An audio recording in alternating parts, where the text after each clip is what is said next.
प्रभु से सुदामा विप्र कि हाँ महाराज, और महाराज वो हमारी नगरी में न जाने कहां से आकर के बस गया है, पता नहीं। शीस बगान छजा तन पे प्रभु जान को आय बसे राम। धोती पटी सिलटी दुपटी और पाय उपारन की नहीं सा।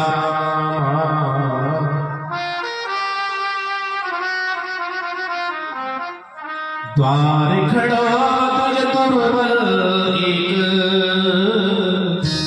रहो चत सो वसुधा ओ चच दीन दयाल कुधा बतावत अपनो नाम सुधा। बतावत अपनो नाम सुधा।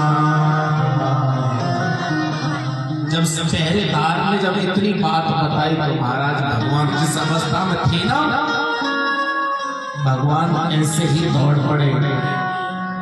चित्रकूट पर जब राम जी ने भरत को आते हुए देखा था, ऐ राम जी का कहीं बाण है, कहीं पटका है, कहीं वस्त्र है, भगवान राम दौड़ पड़े। रामायण का चित्रकूट और श्रीमद् भागवत सुदामा और कृष्ण का जो चरित्र है वो द्वारकापुरी एक ही है। रामायण का चित्रकूट और श्रीमद् भागवत की द्वारका एक ही है। जब जीवन में भगवान मिलते हैं तो भगवतपुरी में यही हृदय हमारा चित्रकूट बन जाता है और यही हमारा जीवन द्वारकापुरी बन जाता है। जीवन में एक दुख होए दुखारी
भगवान जिस अवस्था में दौड़ पड़े, भगवान कहते तो मेरे मार्ग का अनुसरण करके चलते ना तो मैं भी उसी अनुसार चलता हूँ। तुक्ता सैया सनम ध्यान कृपालु कृपया भगवाता।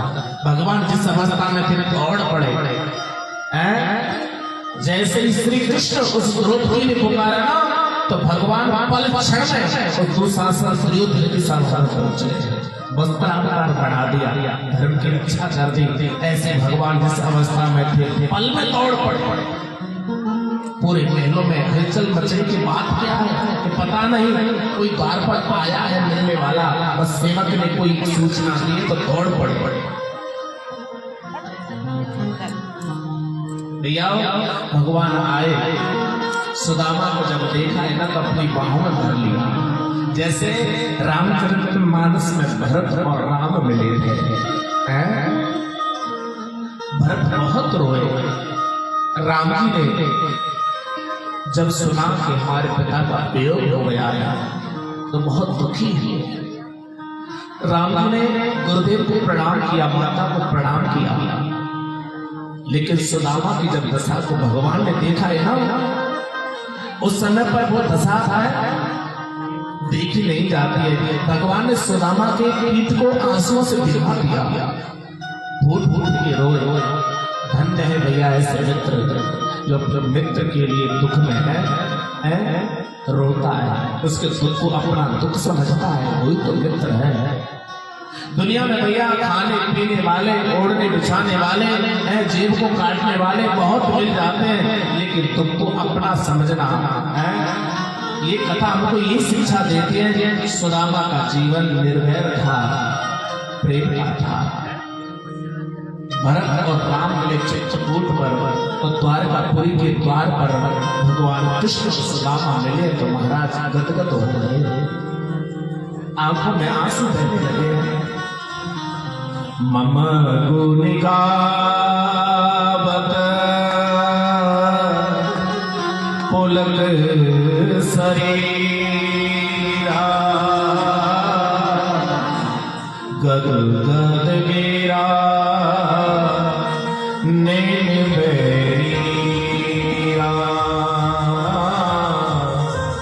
गद गद मेरा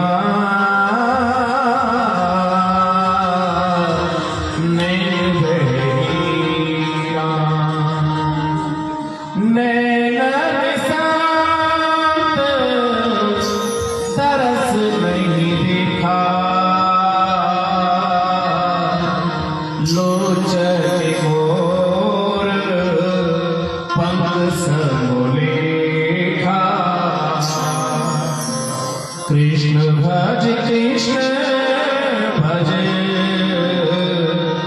कृष्ण भज बाबे, कृष्ण भज कृष्ण भज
भगवान सुदामा को अंदर लेके आए प्यारे, उनको चौकी पर बिठाया, उनके चरणों का प्रक्षालन किया। उनकी दशा देखी नहीं जाती है। भगवान ने उनके चरणों का जब प्रक्षालन किया ना, तो लिखा है कि उनके आंखों से आंसू भगवान के इतने गिरे कि पानी को भी स्पर्श नहीं किया। ऐसे बिहाल बिमाई न सो पग कंटक जाल लगे पुन जोए, हाय महादुख पायो सखा तुम आए तेन कितर दिल देख सुदामा की दीन दशा, करुणा करके करुणा निधि रोए, पानी परात को हाथ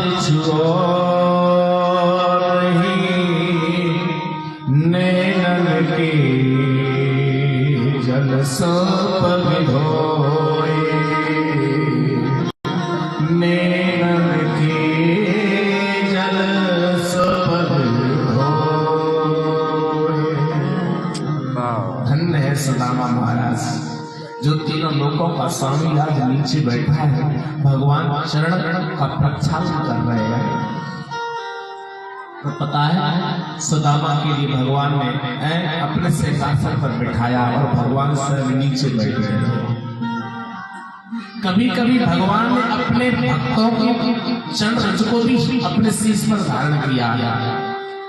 एक बार भगवान ने तब से कह दिया होगा, मैं संतों के पीछे जाता हूँ और जहाँ संत जाते हैं ना, मैं पीछे पीछे जाता हूँ, तो जब वो चलते तो उनके चरणों की धूल जब उड़ती है तो मैं मस्तक पर धारण कर लेता हूँ, तो मैं बेहाल हो जाता हूँ। ओधो संत सदा प्यारे, मैं संतन के पीछे जाओ, जहाँ जहाँ संत सिधारे, चरण रज निधि आगे लगाओ, शोधो गात हमारे, ओधो मोए संत सदा प्यारे।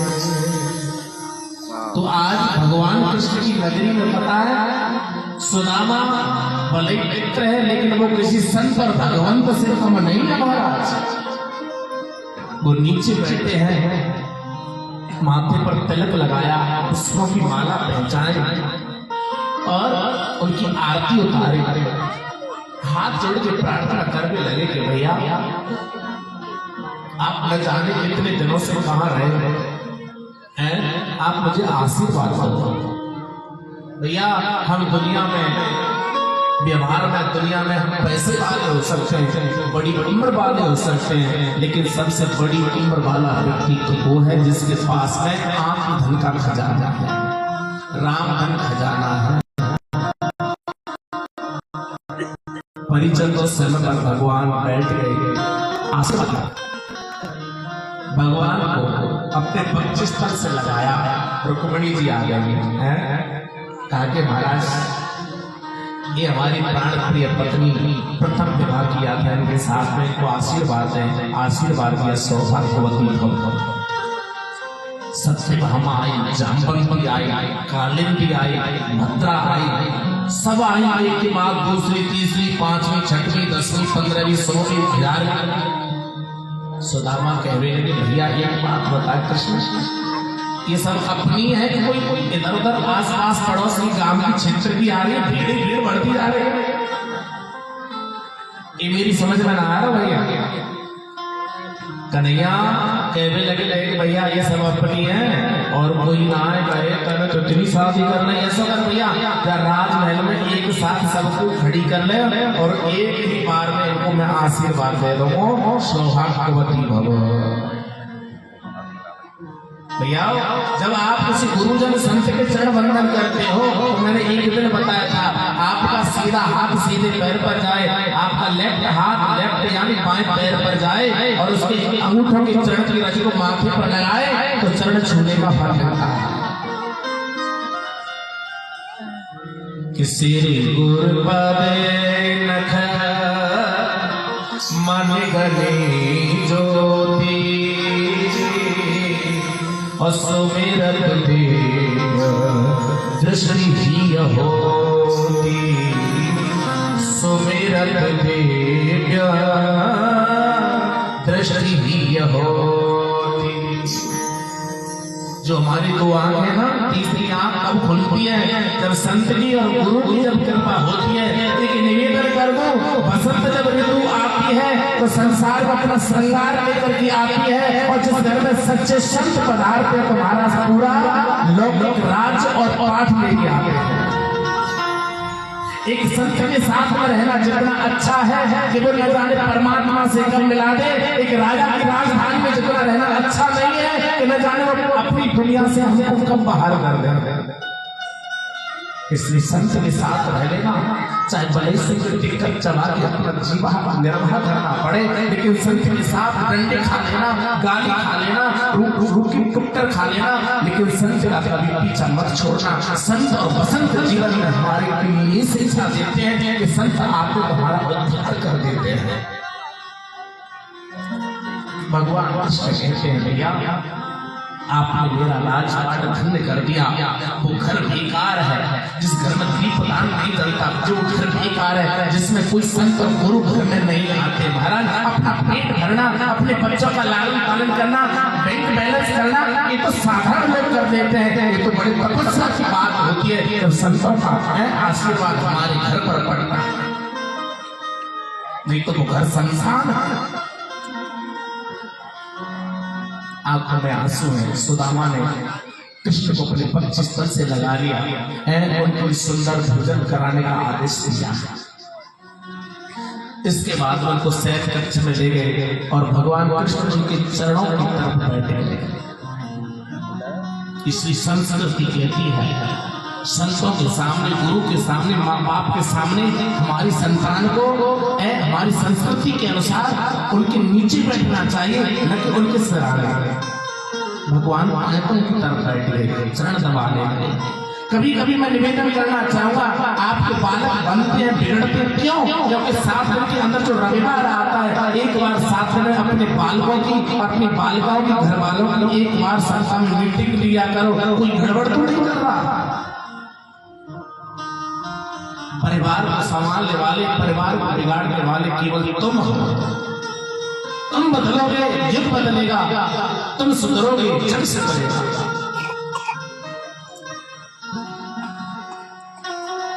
भगवान कन्हैया ने सुदामा को छेड़ दिया।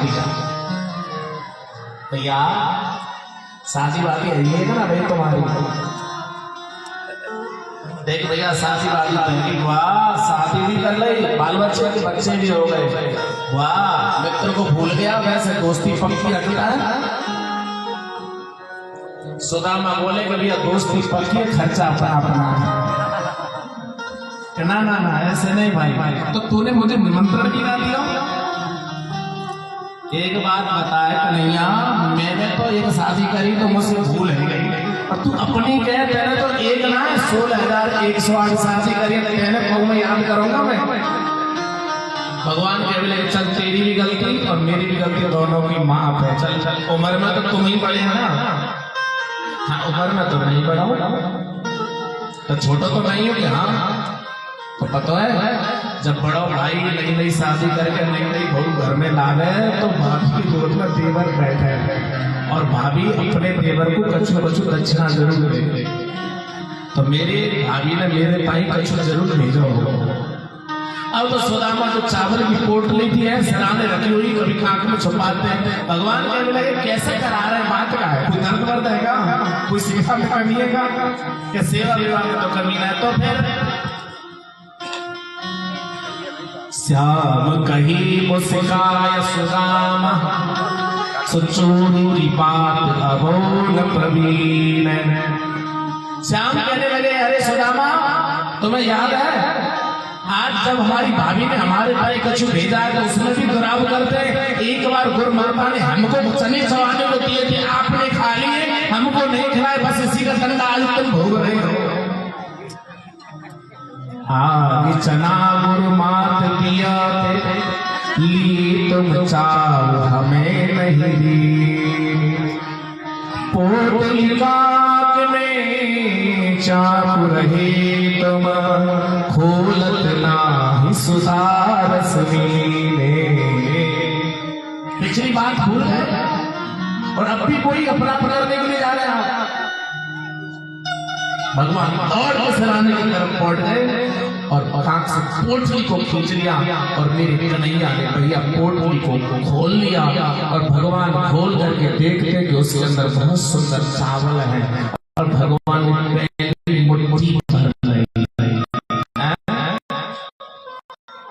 मुट्ठी भर ली तो संभालने लगे।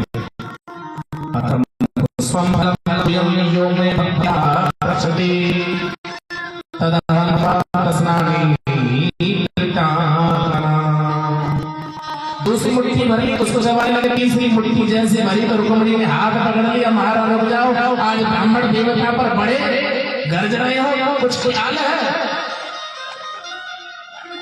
रुक गए महाराज। अब प्रत्यक्ष रूप से सुदामा के लिए भगवान ने सब कुछ दे दिया। भगवान ने विश्वकर्मा को आदेश दिया कि जाओ जहाँ सुदामा की जो टूटी फटी झोंपड़ी है वहां पर ऐसी नगरी सिर्फ मेरी द्वारपाल जैसी बना कर तैयार कर दो, जाओ।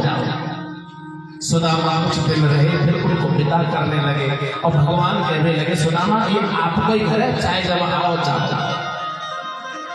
कोई भूल चूक हुई तो क्षमा करिए भैया। सुदामा को आज भैया विदा कर दिया है।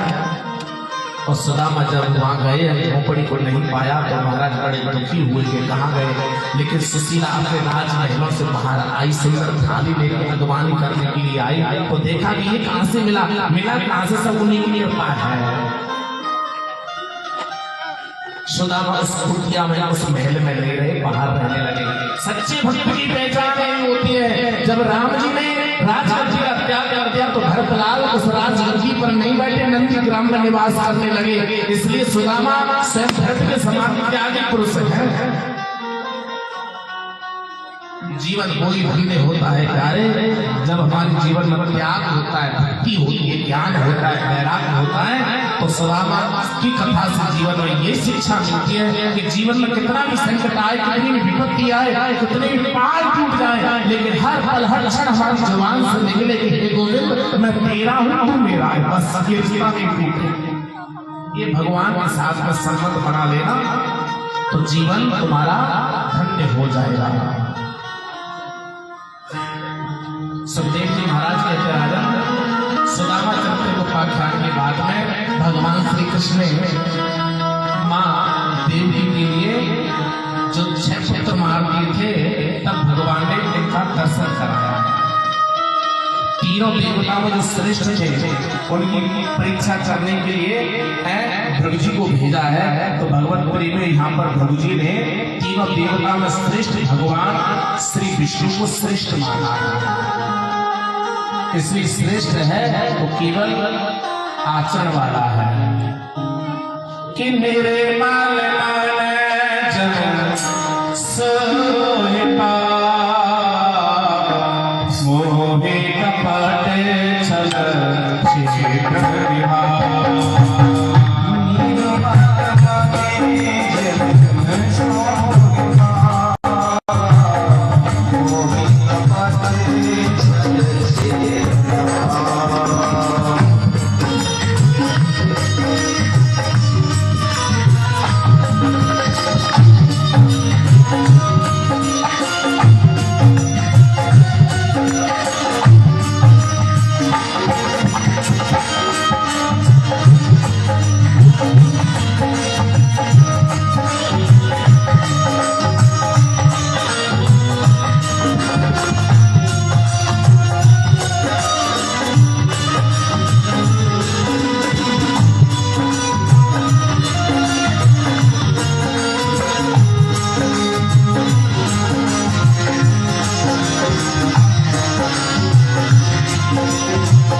इसलिए भैया भगवान को निर्मलता का भाव बहुत प्यारा है। कथा आगे बढ़ रही है, हमारी कथा अब 12 स्कंद में प्रवेश कर रही है। अब तक आपने 11 स्कंदों की कथा सुन ली है और 12 स्कंद में भगवान कृष्ण अपनी द्वारकापुरी में बैठे हैं। एक बार भगवान ने अपने सभी बालकों को इकट्ठा किया और उनको ऐसा ज्ञान दिया। कैसा ज्ञान दिया कि सबको मिलजुल करके निवास करना चाहिए और कभी भी संतों का और महापुरुषों का कभी विरोध करना चाहिए। एकादश स्कंद द्वादश स्कंद में भगवान की सुंदर लीला है। भगवान कहते अपने नातियों से और बेटाओं से कि जीवन वही है।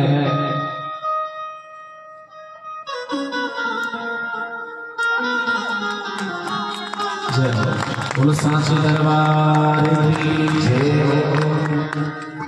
जीवन वही सफल माना जाता है प्यारे जिस जीवन में सुंदर शरीर पाकर हैं।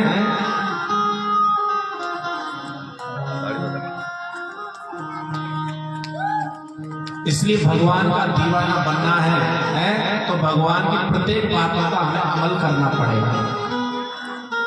तो आइए अभी हम इस अंदर प्रवेश करते हैं। पहले हम भगवान के दीवाने बनना चाहते हैं। अच्छा, कितने लोग भगवान का दीवाना बनना चाहते हैं? जरा हाथ खड़ा करिए। इसलिए अगर आपको भगवान का दीवाना बनना है तो हमारा साथ जरूर रहेगा। फिर ये मत कहना कि आपने 7 दिन में भगवान का दीवाना नहीं बनाया है। अगर आप इस भजन में दीवाने ना बने तो बन भी नहीं पाओगे प्यारे, क्योंकि मुझे लग रहा है सुस्ती आ रही है आपको। जिनको दीवाना बनना है वो तो खड़े होके नाच लेना, जिनको नहीं बनना है तो वो बैठे बैठे दीवाने बनना है। ये दीवाना बना दिया हमें, मस्ताना बना दिया। ये दीवाना बना दिया हमें, मस्ताना बना दिया। दीवाना बना दिया हमें, मस्ताना बना दिया।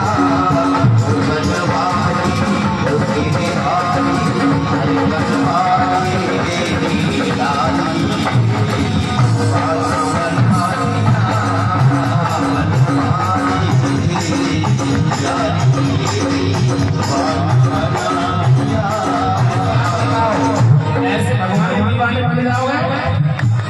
कोई आपसे पूछेगा कथा सुन के आए, कहाँ से सुन के आए, पर चौकी वाला ऐसे ही बताओगे। दोनों हाथ ऊपर करोगे, पहले सभी करिए, सभी कोई बिना हाथ ऊपर हुए नहीं रहेगा। दोनों हाथ अपनी ताली बजाते हुए झूठे हुए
बोले रण छोड़ भगवान की जय, कृष्ण बलदेव भगवान की जय, जय जय श्री राधे। अब बैठ जाओ सभी, अब कथा और सुनो थोड़ी सी। सभी माता जी स्थान पर बैठ जाए। तो आज भगवान श्री कृष्ण अपने सभी ब्रजवासियों को, बालकों को इकट्ठा करके एक दिन एक बहुत बढ़िया नियम और विधान बता रहे हैं। भगवान कृष्ण कहते हैं अपने नातियों से, बेटाओं से कि बेटा अगर जीवन में जो इंसान बिगड़ता है ना, तो 2-3 चीजों की कमी से बिगड़ता है।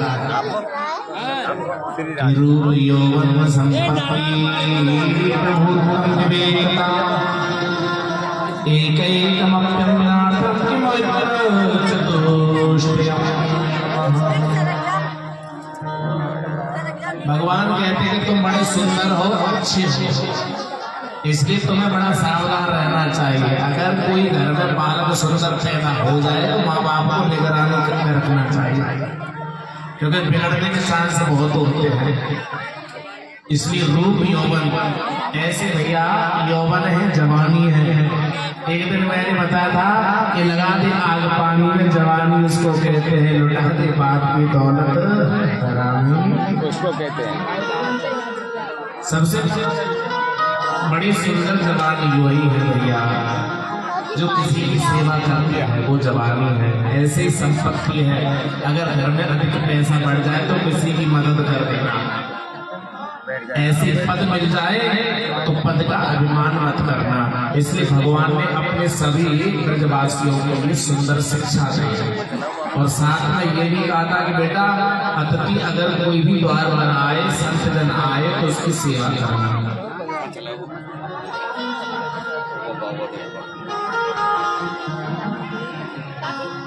भगवान श्री कृष्ण के नाती बेटा विचार करने लगे कि हमारे बाबा, हमारे दादा, हमारे पिताजी संत महात्मा की बड़ी प्रशंसा करने लगे। चलो रे चलो, आज हम पिंडार के क्षेत्र में चलेंगे, साथ महात्मा की परीक्षा लगेगी। और पिंडार के क्षेत्र में संत ऋषि रहते हैं, विश्वामित्रो, असकर्णो, दुर्वासा, ब्रह्मो, अंगिरा, कश्यपो, कामदेवो, अत्रि, वसिष्ठो, सप्तऋषि बैठे हैं। भगवान श्री कृष्ण के नातियों ने एक हास्यास्पद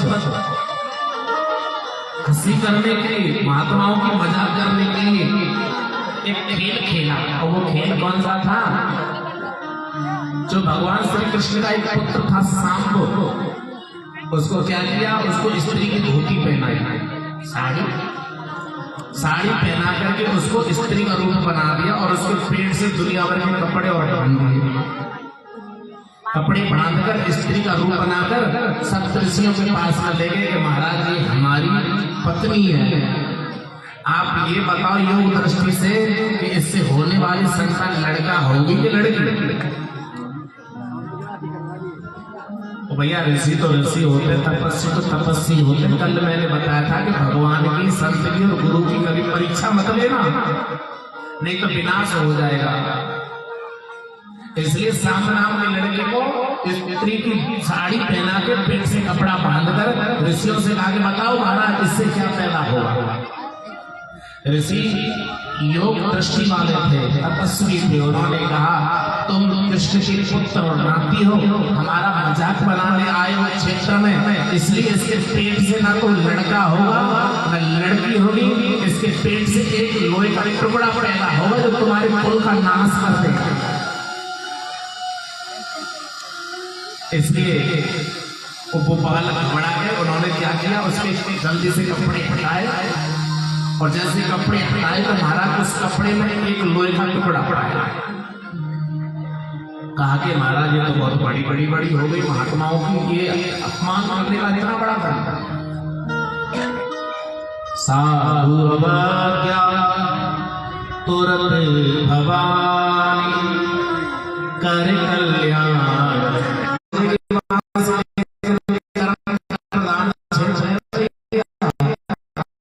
पाई जाती है। जैसी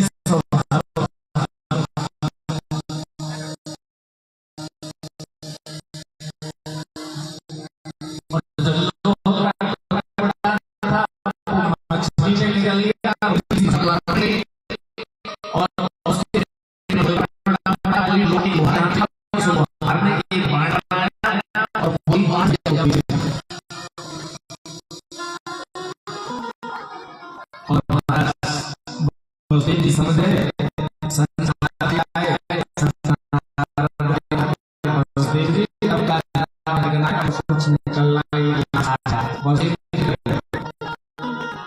यहाँ पर नारदी ने उग्र से भगवान से संबंध करने के लिए सारे सत्य रास्ते बताए। फिर इन्होंने लाइव चल रहा है, लाइव इस कथा में भी जो दत्तात्रेय महाराज 24 गुरुओं का उपाख्यान आता है वो भी इसी कथा में बताया। पृथ्वी, वायु, आकाश, अग्नि, चंद्रमा, सूर्य, कपोत, अजगर, समुद्र, पतंग, मधुमक्खी, हाथी, मधुमक्खी, हिरण, नील, पिंगला, कुमारी कन्या, शहद, इस तरीके से 24 गुरु बनाए। ये 24 गुरु हमें क्या शिक्षा देते हैं बताओ? 24 गुरु हमें ये शिक्षा देते हैं कि जीवन में पृथ्वी को भी गुरु बनाया। पृथ्वी जैसे सहनशील होती है ऐसे मनुष्य को सदा सहनशील रहना चाहिए। जल से हमें क्या शिक्षा मिलती है?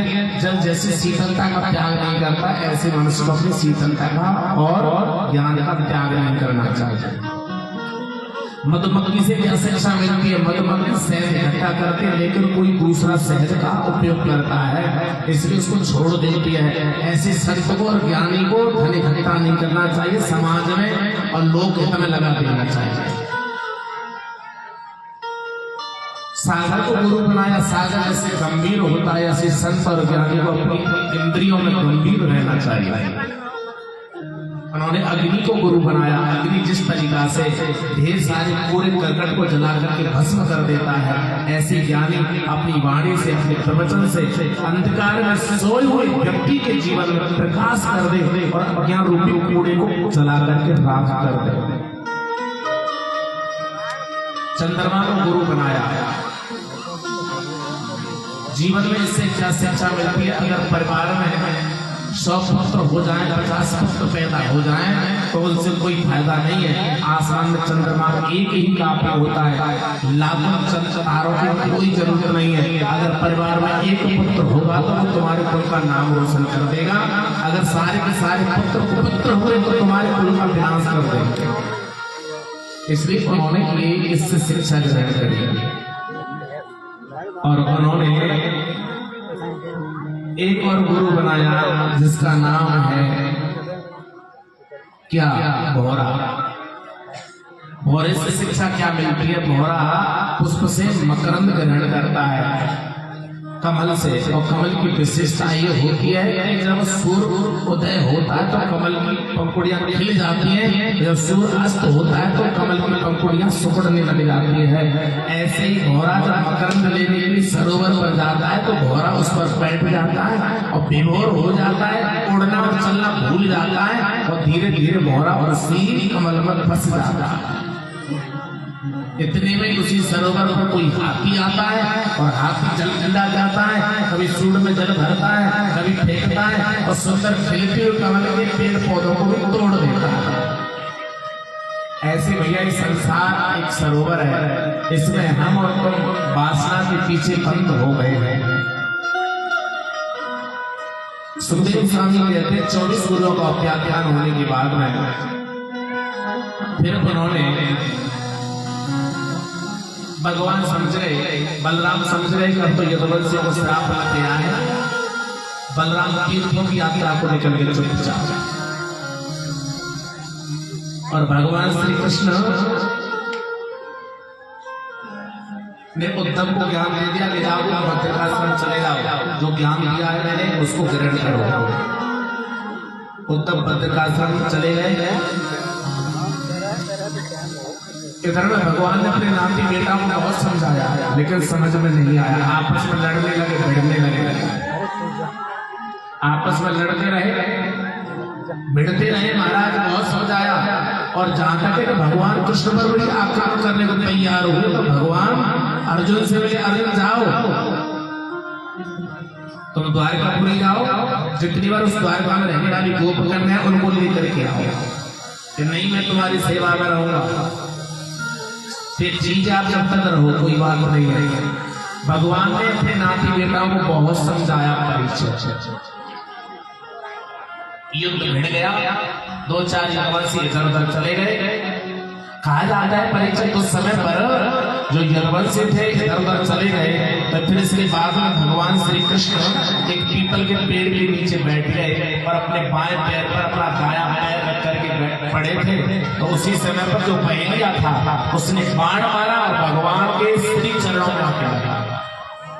अर्जुन ने कहा कि महाराज ये दुर्गति किसने की है बताओ, कि किसी ने नहीं दी, आपके लिए आ गया कि वृंदावन जाओ और जो गोप करने उनको लेकर के आओ। भगवान की आज्ञा से अर्जुन गए और भगवान स्वयं उन गोप कन्याओं को हरण करके अर्जुन को अकेला छोड़ दिया। और छोड़ने के बाद में ही राजन उन गोप कन्याओं को लेकर के भगवान अपने गोलोक धाम को चले गए। कहा जाता है कि जब भगवान गोलोक धाम गए तब से हे राजन, तब से भगवान श्री कृष्ण के जाने के बाद में कलयुग का आगमन हो गया। बोलो सांची दरबार की जय। कलयुग का आगमन हो गया भैया। सूत जी ऋषियों की भी बता रहे हैं कि इस कल काल में मनुष्य ज्ञानी तो होगा, विज्ञानी तो होगा, लेकिन बहुत तामसिक और बहुत मानसिक पीड़ा से युक्त होगा। यहाँ पर कलयुग की भी व्याख्या बताई सूत जी ऋषियों के लिए कि सतयुग त्रेता द्वापर और कलियुग। ठीक है ना? तो सतयुग त्रेता द्वापर में जो दान करने से, हवन करने से, यज्ञ से जो फल मिलता था वही भैया इस कलयुग में भगवान के नाम संकीर्तन से मिल जाता है। हरि नाम केवलम कलौ नास्ते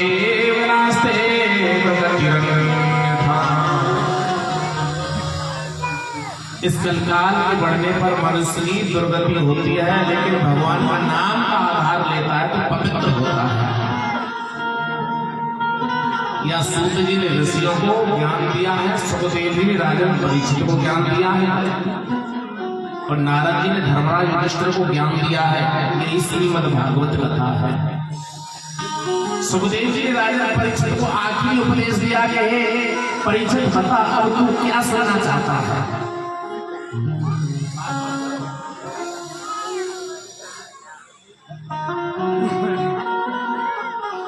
परीक्षित कहता है कि महाराज मैं आपसे कुछ नहीं सुनना चाहता हूँ, मैं जान गया सत्य क्या है, असत्य क्या है, ज्ञान क्या है, अज्ञान क्या है। महाराज पृथ्वी पर मनुष्य जन्म लेता है तो वो मरता भी है, और मैं अब जान गया महाराज सत्य तो केवल एक भगवान है और असत्य की रूप ये संसार है। ये शरीर चलता है, मैं नहीं चलता, शरीर कटता है, मैं नहीं कटता। ऐसी में शुद्ध ब्रह्मनिष्ठ आत्मा। देखो तुम संसार में भले स्त्री बन जाए, तुम पुरुष बन जाए, चाहे वृद्ध हो जाए, चाहे तुम जवान हो जाए, चाहे तुम बालक हो जाए, चाहे बुढ़े हो जाए, लेकिन आत्मा पर इसका कोई प्रभाव नहीं पड़ता है। लोहार जब किसी हथौड़े से गर्म लोहे को कूटता है, किस पर आयरन उस पर इतनी कुटाई करता है कि आयरन पर कोई फर्क नहीं पड़ता है।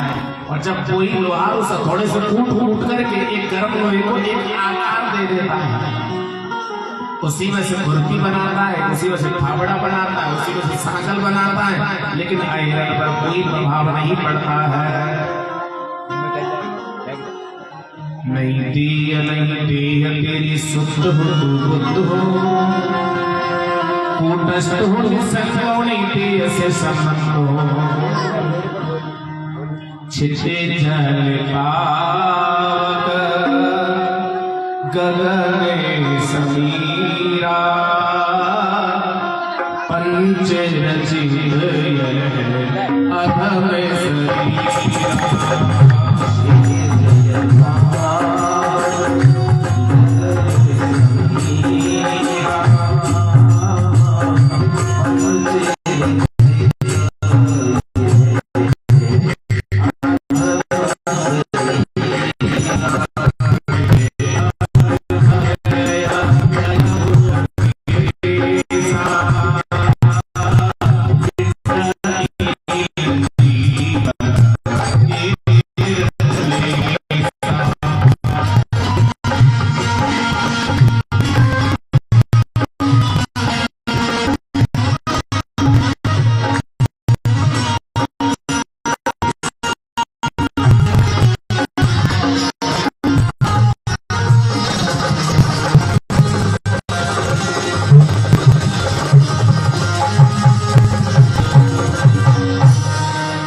इसलिए सुखदेव जी ने राजा परीक्षित को जब इतना ज्ञान दिया था तो कहा कि अब क्या पढ़ना चाहता है, क्या सीखना चाहता है, कुछ नहीं सही बता है।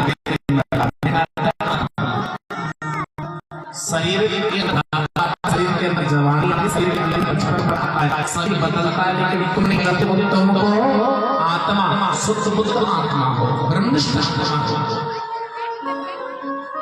परीक्षित के मुख से न्याय हो गया। सोचता है कि महाराज जो समी के पुत्र सनी ने जो मुझे श्राप दे दिया कि सर्प डसेगा मैं मरूंगा, ये नहीं है, शरीर मरेगा मैं नहीं मरूंगा। भैया यही हमें इस कथा से सीख मिलती है। यहाँ आखिरी सुखदेव जी राजा परीक्षित को एक दृष्टांत दे रहे हैं। कहीं राजा, एक राजा था और राजा जंगल में शिकार खेलने के लिए गया, रास्ता भटक गया। रास्ता भटक गया तो उस समय पर अंधेरा हो गया और फिर इसके बाद में वो जंगल में इधर उधर भटकने लगा तो जंगल में उसको एक रात्रि में दीपक टिमटिमाता हुआ नजर आया और राजा उस दीपक का प्रकाश लेते लेते वहां पहुंचा। आखिरी उपदेश देना सुखदेव की राजा परीक्षित, और वो किसी बहेलिया का घर था जो जंगल में मरे हुए पशु पक्षियों को लाता था, उसी में पड़ देता था। एक झोपड़ी में मरे हुए पशुओं को रखता और एक साइड में स्वयं अपने परिवार को लेकर रहता था। राजा दिन भर का परेशान था, भूखा था, प्यासा था और वो राजा कहने लगा भैया मुझे रात्रि में यहाँ ठहरना है, जरा जगह है। बहेलिया ने कहा कि भैया जगह नहीं है, एक तरफ तो मेरा परिवार रहता है और एक तरफ इस कुटिया में मरे हैं पशु इत्यादि पड़े हुए, हाड़ मांस इत्यादि पड़ा है। राजा कहने लगा बस मुझे रात की शरण दे दे, मुझे जाना है। वो राजा की बहेलिया ने आदेश दे दिया कि अगर रहना है तो जहां पर मरे हुए पशु पड़े हो वहां तो निवास। तो राजा को पहले तो बदबू आई है, पर जब नींद का परेशान भूखा प्यासा तो था ही, लेकिन उसको नींद आ गई, आदत पड़ गई। जब सूर्योदय हुआ तो बहेलिया ने कहा कि भैया ये कुटिया खाली करो। अब वो राजा बोला कि नहीं, ये कुटिया तो मेरी है। अरे एक तो तुझे शरण दी थी रहने के लिए, अब तू अपनी बनाता है। एकदम परीक्षित खड़ा होगा कि महाराज न्याय करूंगा, अन्याय नहीं। उस बहेलिया की जगह पर कब्जा जमाने वाला वो कौन सा राजा था बताइए मुझे। सुखदेव जी के राजन ने परीक्षित को कोई और राजा नहीं था, तो तुम ही हो। क्यों भैया, ये कुटिया ये शरीर है, इसमें हाड़ मांस वेद अस्थि मज्जा शुक्र हड्डी मल मूत्र में हमें रहने की एक जन्म से नहीं कई जन्मों से रहने की याद है, लेकिन हम निकलते नहीं है। ये राजन अब भी मौका है कि आया जहां से सैर करने ही मुसाफिर तू यहाँ था, सैर करके लौट जाना युक्त तुझको फिर वहां। तू सैर करना भूल करने के घर बना कर टिक गया, कर याद अपने देश की परदेश में क्यों रुक गया। अनजान उल्टा नार से संबंध तूने कर लिया, बच्चे हुए कच्चे हुए जंजाल में है फंस गया। चे चे करे मैं करे, कोई हंस रहा कोई रो रहा, हेरे मुसाफिर चेत जा मलमूत्र क्यों है धो रहा। फंसकर अविद्या जाल में आनंद अपना खो दिया, नहाकर जगत बल सिद्ध में रंग रूप अपना धो दिया। नियसो कहे तू सर्वदा क्यों मोह बस पागल बया, तज दे मुसाफिर नींद जग अब भी कुछ भी नहीं गया। अब भी भले ही बुढ़ापा आ गया है तो समझ लेना अब भी कुछ नहीं बिगड़ा है, अब भी अपने आप को संभाल सकते हैं। और राजा जिनको तू अपना जानता सब शत्रु है मान रे, जीते मरे भी कष्ट है हित कर उनको जान रे, त्याग ममता सर्व की सब झूठ को पहचान रे, हेरे मुसाफिर चिंता हित वाक्य पर तू ध्यान दे। हे राजन तू अपने आप को जान और पहचान कि मैं कौन हूँ।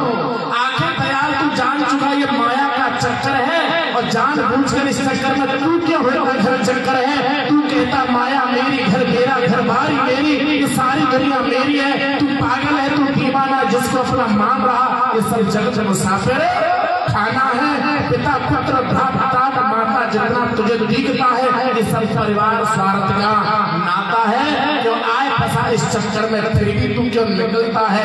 जो मौन हुआ क्या सोच रहा, जीवन भी बक्सा जलता है। ए राजन, ये जो शरीर है ना, एक कांच की डिबिया है। कांच की डिबिया पुराने जमाने में चला करती थी, लालटेन चलती थी, लेकिन अब तो बल्ब बजता है, बटन ऑन करो प्रकाश है। पुराने जमाने की व्यवस्था कुछ अलग ही थी। कांच की डिबिया होती ना, उसमें कपड़े की पत्ती डालते थे, उसमें केरोसिन का तेल होता था, जो कि अब बंद हो गया। और जब तक उसमें तेल रहता था तब तक वो प्रकाश करती थी, और जब तेल खत्म हो जाता बुझ जाता। ये कांच की डिबिया है शरीर, इसके अंदर जो बत्ती पड़ी है ना, ये हमारी आयु है, चाहे 20 वर्ष या 50 वर्ष या 70 वर्ष की। और जो तेल है ना, यही श्वास है। और जब तक प्यारे हमारे अंदर श्वास है, जब तक हमारी आयु है, चाहे तुम नेता बन लो, चाहे संत बन लो, चाहे ध्यानी बन लो, चाहे मानव बन लो, चाहे पैसे वाले बन लो, लेकिन भैया दुनिया में भूतल पर भूत बने को है। सुखदेव जी कहते राजन, तुम जैसे राजा इस धरा धाम पर कितने आए, कितने चले गए, खाली हाथ आए, खाली हाथ चले गए। ये जैसे बड़े बड़े पराक्रमी आए, भूतल पर भूत बने को है, जिनके नाम निशान कहाँ। रावण जैसे अभिमानी का दुनिया में अभिमान कहाँ। रत्नभूषण रामचंद्र से महाजती भगवान कहाँ। सीता सती भरत भाई आर जात किसान कहाँ। जिनके चलते पृथ्वी हिलती में महाबली हनुमान कहाँ। चक्रपाण और गीता ज्ञानी अर्जुन के रथवान कहाँ। धनवान कहाँ, गुणवान कहाँ। जितने आए श्रीमान वे रुदन के मेहमान कहाँ। तू इनके देखो चलता है, क्या मौन हुआ, क्या सोच रहा, जीवन बक्सा चलता है। परीक्षक ने कहा कि महाराज बस करो, मेरी समझ में आ गया महाराज। मैं समझ रहा था कि शरीर मेरा है, राजमाल मेरा है, परिवार मेरा है, कोटी बंगला मेरे हैं, मैं समझ गया। नहीं तू समझा नहीं, अभी तो तू बाढ़ उठाने को तैयार हो गया। राजा कौन सा मुझे बता दो, मैं मारता हूँ, न्याय करता हूँ। ए राजा, जिस दिन तुझे यमदूत पकड़ने आएंगे यहाँ, तेरे मन के मनसूबा सब मिट्टी में मिल जाएंगे। कुछ कह न सकेगा, मुख अपने से सब अंग शिथिल हो जाएंगे। डॉक्टर सर्जन और हकीम तेरा इलाज न बदला पाएंगे। इंजेक्शन होंगे, बार बार चंद्र उदय मात्रा होगी, हाई क्लास की औषधियां बेकार सभी साबित होगी। जब जबरदस्त नहीं पाएंगे फिर कोई बेचारा चलता है। क्या मौन हुआ, क्या सोच रहा, जीवन की पक्सा चलता है। बड़े बड़े डॉक्टर तेरा इलाज नहीं बदला पाएंगे। अब भी संभल जा, कर ले दूसरा मंजिल का, आखिर तुझको जाना होगा। और जग झगड़े में लगा रहा तो फिर पीछे पछताना होगा। अनमोल रतन है मानस तन प्रथा, इसको क्यों खोता है। जीवन की पुष्प वाटिका में क्यों बीज विषय होता है। क्या करने आया या कर लगा कर्तव्य मार्ग को भूल गया। इस नाशवान सुख संपत्ति में इतना तो क्यों फल भूल रहा। तजमोह सरले ईश्वर को यही उपदेश हमारा है। भाव से भजले को राजा, होगा कल्याण तुम्हारा है। सो प्रभु के पल पंकज में सच्चा प्यार मिलता है। क्या मौन हुआ, क्या सोच रहा, जीवन की बक्सा चलता है। भैया जीवन में एक वाटिका नहीं, दो वाटिकाएं। आपके जीवन में दो हाथ दिए हैं, एक हाथ में विष का लड्डू है, एक हाथ में जहर का लड्डू है, एक हाथ में परमानंद का लड्डू है। उसे आप कैसे ग्रहण करना चाहते हो, ये तुम्हारी ऊपर डिपेंड करता है। ये कथा 7 दिन की हमें यही उपदेश करना चाहती है। दुनिया में अपना नहीं है, लेकिन कब समझ में आता है जब प्रकृति अपने डंडे के हिसाब से एक एक करके टैक्स के रूप में चुका लेती है। परिचय कहता है कि महाराज बस नष्ट स्मृति न रहा। मेरा मोह नष्ट हो गया गुरुदेव, मुझे क्षमा कर दीजिए। तो खड़ा हो, मेरा पूजन कर, हम चलते हैं। 7 दिन का शिविर हमारा सफल हुआ। आइए, परिचय खड़े हो गए। सुखदेव जी का पूजन किया, सुखदेव जी अपना पूजन करा कर चल पड़े। इसलिए भैया वक्ता का कर्तव्य है, जब तक कथा का वक्तव्य 7 दिन तक चलता रहे तब तक उस नगर में ठहरे, और जब वक्तव्य पूरा हो जाए तो उस नगर में नहीं ठहरे। ये सुखदेव जी ने किया था। परिचय वहीं बैठ गए, समाधि में बैठ गए। वो समझ रहे शरीर जलता है, और यहाँ पर जो परिचय की जो व्यवस्था थी, वैसे देवी भागवत में अलग कथा आती है, लेकिन इस श्रीमद् भागवत कथा में अलग है। परिचय के लिए महाराज सुरक्षा बल बना कर दिया था कि कोई भी उस कांच के महल में प्रवेश नहीं कर सकता था। लेकिन कोई सर्व ऋषि के भेष में आए थे, उन्होंने फल राजा तक पहुंचाए थे। बताते देवी कथा में कि उसी फलों में से सर्प पैदा हो गया था, और वही सर्प आकर के राजा को डस गया। लेकिन महाराज कश्यप ऋषि प्रलोभन में फंस गए, नहीं तो राजा के प्राण नहीं जाने देते। सूत जी कहते हैं ऋषि इस तरीका से परीक्षण की जो व्यवस्था थी वो सब धरी की धरी रह गई। समय के अनुकूल सर्प ने उसकी अग्रभाग नासा में दंशन किया, और उनके पुत्र जन्मे जो मालूम पड़ा तो सर्पनाग यज्ञ किया। आस्तिक नामक मुनि ने कहा कि बेटा तुम धर्मात्मा के पुत्र हो, तुम्हारे पिता तो चले गए, लेकिन तुम ऐसा मत करो। समझदार व्यक्ति वही है बेटा तो सत्य का अनुसरण करता है, धर्म का अनुसरण करता है, तो ऐसे लोगों का जीवन धन्य होता है। सूत जी महाराज कहते हैं ऋषियों, जीवन में भगवान की माया बड़ी प्रबल है। बड़े बड़े ऋषि मुनि ज्ञानी सिद्ध विद्याधर गंधर्व देव दानव सबके सब उस परमात्मा की माया में वशीभूत है। वही भगवान श्री हरि ने एक बार मार्ग के द्वारा मालिक के लिए सुंदर है अपनी माया का प्रारूप बताया। इसलिए भैया भगवान श्री के चिंतक इस काल में हमसे बढ़कर के कुछ दूसरा सूझता नहीं है। सूत जी ने ऋषियों के लिए तो सब एक सुंदर उपाख्यान दिया है। अब मैं आपके लिए 12 स्कंद 335 अध्याय 18,000 मंत्रों की संक्षिप्त दिशा मात्र जो 7 दिन से हम बैठ के सुन रहे हैं, मात्र आपको 5 मिनट में सुना होगा। कितनी स्पीड की सुना हुआ बताओ। हमारे गतिमान सागर में आप बोलना हमारे यूट्यूब चैनल में कि 100 की स्पीड की कथा कैसे है, तुरंत हमारी वीडियो निकलेगी। हमने 100 की स्पीड की कथा सुनाई थी एक जगह, तो हमने अपने ग्राफर से कहा कि इसकी 100 की वीडियो की जो स्पीड है वो निकाल कर तैयार किया, तो वो मात्र 7 मिनट 39 सेकंड की है पूरी कथा। अगर आपने हमारी इस कथा को सुना है तो भैया आप बड़े ध्यान से और भावना से सुनना है, ठीक है ना। हमारा चैनल कौन सा है?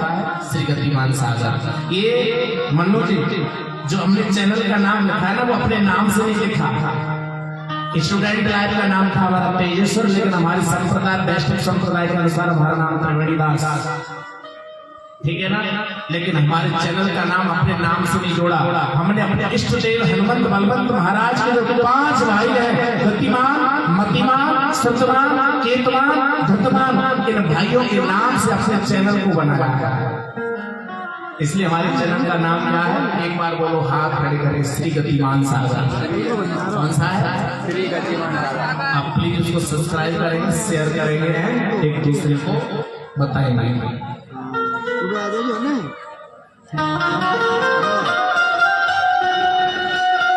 अगर आप मोबाइल रखते हो तो अभी यूट्यूब खोले, चैनल को सब्सक्राइब करें। सूत जी महाराज का आखिरी उपदेश हम आपके लिए बताने की विदा है।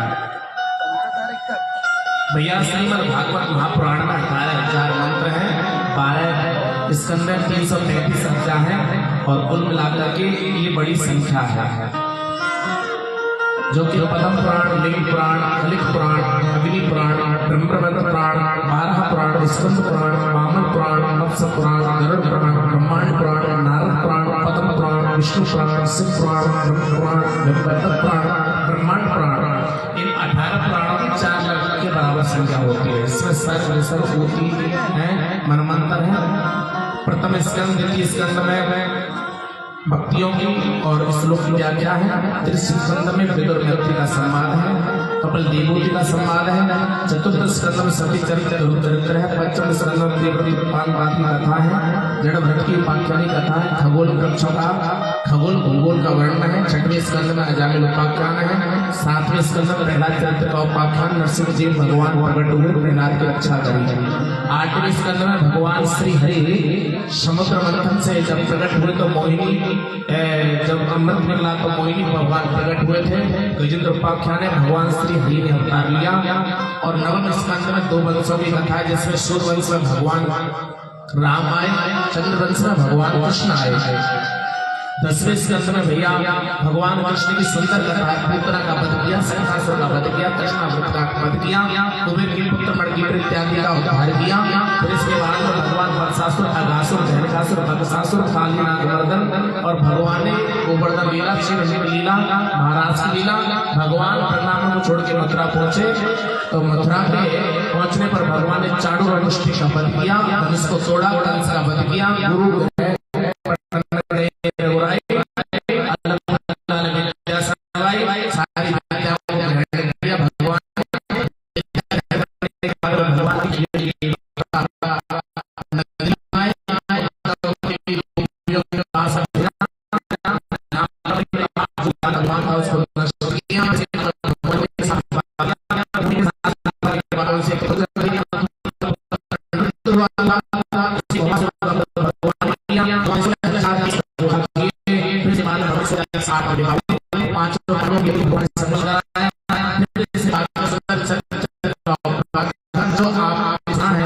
जो सुदामा और भगवान का संबंध आपने और भगवान श्री कृष्ण के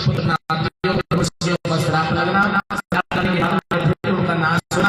अपने पिंडारक क्षेत्र करते हुए भैया ने बाण मारा और वो करना को लेकर अपने गोलोक धाम में पधार गए। भगवान के जाने के बाद कलयुग का आगमन हुआ। इस कलकाल में भगवान ने बताया कि हरे नाम केवलम कलौ नास्ति गति अन्यथा। भगवान की प्राप्ति लोक में जाने के लिए पहले सत्युग का द्वापर में यज्ञ करने से जो सदगति मिलती थी, इस कलकाल में भगवान के नाम की लेने से सदगति मिल जाती है। फिर इसके बाद में नवयोगीश्वरों की कथा है। दत्तात्रेय महाराज के द्वारा 24 गुरुओं की कथा आपने अभी अभी सुनी है, जो कि आकाश को और मधुमक्खी को, समुद्र को, चंद्रमा को, मधुमक्खी को, कन्या को, सागर को, इनको अपना गुरु बनाया। अलग अलग आपने शिक्षा ग्रहण की। और फिर इसके बाद में भगवान अपने गोलोक धाम चले जाने के बाद में यहाँ पर कलकाल का वर्णन भी आपने संक्षिप्त सुना है। इस कलकाल में भैया लोग बहुत बड़े होंगे, वक्ता के रूप में होंगे, लेकिन भैया सब लोग अपना पेट व्यापार करने के लिए, धंधा व्यवसाय लोग दान करेंगे, दिखाने के लिए करेंगे। इस कलकाल में लोग धर्म अधर्म का सब कुछ विचार नहीं करेंगे। यह कलकाल में साधन दूंगा। इस कलकाल में भैया ना तो कोई आम पर नियम होगा, ना तप होगा, ना यज्ञ हो पाएगा, क्योंकि आदमी के लिए एक ही सदगति का कारण है कि हरे नाम केवलम कलौ नास्ति गति अन्यथा। गति को देने वाला भगवान श्री हरि का नाम है, यही कल्याण कर देगा। और मार्कंडेय उपाख्यान की बात में आपने सुन रहे हैं कि जिस तरीका से भैया बहनी मालूम गंगा श्रेष्ठ है, देवताओं में भगवान कृष्ण श्रेष्ठ है, वैष्णव भगवान शंकर श्रेष्ठ है, ऐसे ही आपके जीवन में भगवत प्रेम के लिए 18 पुराणों में श्रीमद् भागवत अपने आप में श्रेष्ठ है। Shrimad Bhagavat is not divided of humanity. ये श्रीमद् भागवत किसी हिंदुओं का ग्रंथ नहीं है। कोई भी धर्म का व्यक्ति सुन सकता, चाहे हिंदू हो, चाहे मुसलमान हो, चाहे सिख हो, चाहे ईसाई हो, चाहे जैन हो, चाहे यहूदी हो, क्योंकि आसमान से बरसात की बूंद गिरती है तो जमीन गीला होती है, ये तो पक्का है। ऐसे ही सत्संग ये कथा एक बरसात से भी कम नहीं है। जब हमारे हृदय पर गिरती है तो हमारा कल्याण करती ही है। यही श्रीमद् भागवत अपने आप में श्रेष्ठ है। भैया आप लोगों ने इस श्रीमद् भागवत कथा को बड़े भाव से और पवित्रता के साथ में सुना है। जरा 1 मिनट के लिए अपना आसन लगा लें, आंखें बंद कर लें और आप भगवान श्री हरि का चिंतन करेंगे, मनन करेंगे। सिर को ढक लें, बिना सिर ढके कोई भाई बहन नहीं रहेगा। इसलिए एक नियम बताएंगे आपके लिए, और वो आपके लिए सुंदर है कि जो लोग 6 दिन से नहीं आए हैं, 7 दिन आए हैं और पंचमुखी